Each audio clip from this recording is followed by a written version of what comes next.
Sir युद्ध सुरू आहे आणि तेलाचा साठा लोक करून ठेवायला लागले. 45 दिवसांचा ऑइल साठा आहे अशी सुद्धा बातमी समोर येते. त्यामुळे काय सांगाल, काय आवाहन कराल जनतेला? मी कालही केलं, आजही करतो. केंद्र सरकार तेल, गॅस सगळ्या गोष्टीची काळजी घेते आहे. आंतरराष्ट्रीय परिस्थिती आपल्या सगळ्यांना माहिती आहे. तरीही कुठेही तुटवडा पडू नये म्हणून सर्व प्रकारच्या उपाययोजना चाललेल्या आहेत. कोणीही अफवा पसरवू नये, कोणीही अफवेवर विश्वास ठेवू नये. अफवेवर विश्वास ठेवून जर साठेकरण आपण सुरू केलं तर परिस्थिती खराब होईल. त्यातनं डिमांड आणि सप्लाय हे जे काही सूत्र आहे ते सूत्र कुठेतरी गडबडेल. आणि म्हणून माझी सर्वांना विनंती आहे, कुठल्याही अफवेवर विश्वास ठेवू नका. माध्यमांनाही विनंती आहे, नवनवीन गोष्टी ज्या कुठेही त्याचा पुरावा नाही अशा गोष्टी दाखवून लोकांमध्ये पॅनिक तयार करू नका. केंद्र सरकार या संदर्भात उचित काळजी घेत आहे.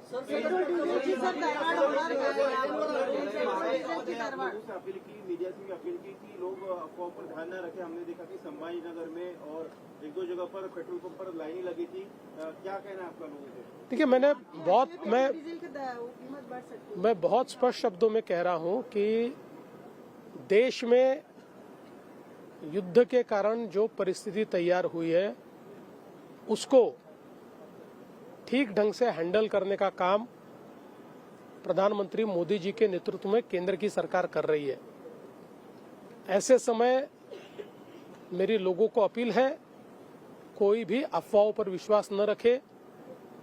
मैं मीडिया को भी कहना चाहूंगा कि कोई पैनिक क्रिएट हो इस प्रकार की न्यूज आप न दिखाएं.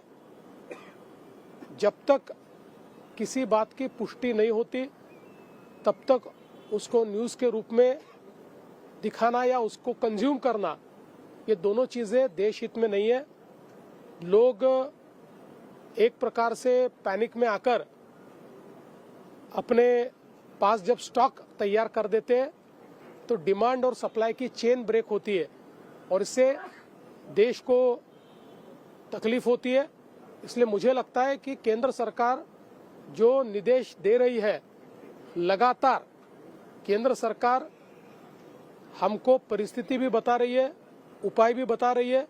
और प्रधानमंत्री जी ने जिस प्रकार से एनर्जी सिक्योरिटी तैयार की है, मुझे लगता है कि इस कठिन अंतर्राष्ट्रीय परिस्थिति में हमारी सरकार पर विश्वास रखते हुए हम लोगों ने उसके निर्देशों का पालन करना चाहिए. आपने किसान कर्जमाफी की है, लेकिन विपक्ष विरोध प्रदर्शन कर रहा है. मराठवाड़ा में भी आंदोलन और रैली निकाल रहा है. किसानों की कर्जमाफी की मैं बता रहा हूँ, धोखा बता रहा है. कर्जमाफी नाही म्हणून फायद्यावर आंदोलन केलेलं. असं आहे, आता त्यांना तोंड दाखवायला जागा उरलेली नाही. गिरा तो भी टांग ऊपर थी अशा पद्धतीनं विरोधकांचं चाललेलं आहे. विरोधकांच्या सोबत जनता नाही.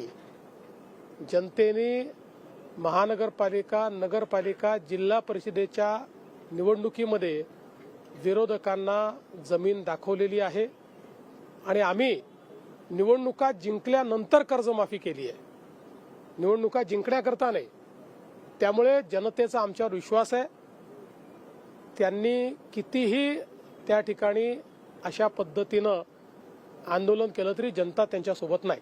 सर, हर्षवर्धन सपकाळ यांनी तुमच्यावर आज एक आरोप केला है कि म्हणतायत की घोषणा की है कि किसानों को कर्जमाफी का वादा पूरा किया है विपक्ष, लेकिन इसके मुद्दे पर फिर भी आंदोलन कर रहा है. देखिए, विपक्ष को जनता ने नकारा है. जिला पंचायत, नगरपालिका, महानगरपालिका सभी चुनाव में विपक्ष का सफाया हो चुका है और हमने चुनावी वादा करके चुनाव से पहले या चुनाव जीतने के लिए हमने कर्ज माफी नहीं की. चुनाव जीतने के बाद हमने कर्जा माफ किया है. विपक्ष के पास बोलने को अब कुछ बचा नहीं है. त्यांना काय माहिती आहे? सर, हर्षवर्धन सपकाळ आरोप करतायत. त्यांनी तुमच्यावर थेट आरोप केलाय, गडचिरोलीचं लोखंड काढायचं आणि विदेशातल्या कंपनीत पाठवायचं आणि विदेशातून लोखंड घ्यायचा हा घाट देवेंद्र फडणवीस यांचा शक्तीपीठ महामार्गासाठी. असं आहे की कोणी लॉजिकली काही बोललं तर माझ्या स्तराच्या माणसांनी उत्तर दिलं पाहिजे. कोणी बिनडोकपणे बोललं तर मी उत्तर दिलं तर मी पण बिनडोकच ठरेल ना.